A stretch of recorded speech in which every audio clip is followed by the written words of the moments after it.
কুরবানির পশুর চামড়া নিয়ে আমাদের সমাজে বেশ কিছু সমস্যার সৃষ্টি হয় যে এই চামড়া আমরা কি করতে পারি, এই চামড়া কি আমরা গরিব মানুষকে দান করে দিব, বিক্রি করে দিব, না কি করব। বর্তমান সময়ে তো চামড়ার দামও খুব একটা বেশি পাওয়া যায় না, ফলে দেখা যাচ্ছে যে মানুষ বেশি দ্বিধার মধ্যে পড়ে।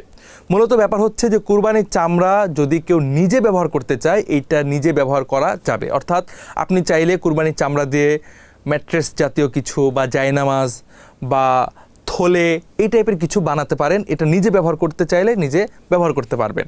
কিন্তু যদি আপনি এটা ব্যবহার না করেন, ব্যবহার না করে যদি এটাকে আপনি বিক্রি করে দেন, তাহলে অবশ্যই এর অর্থ আপনাকে দান করে দিতে হবে বা সদকা করে দিতে হবে।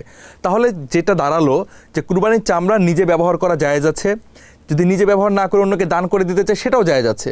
কিন্তু যদি কুরবানির চামড়া নিজে ব্যবহার করে নিয়ে দানও করে নাই কিন্তু বিক্রি করেছে, এক্ষেত্রে আবশ্যক হচ্ছে যে তার এই বিক্রি করা যে অর্থটা আসবে সেই অর্থটাকে সম্পূর্ণরূপে সদকা করে দিতে হবে। এটা নিজে কোনোভাবে খাওয়া জায়েজ হবে না, বরং এটা গুনাহ হবে।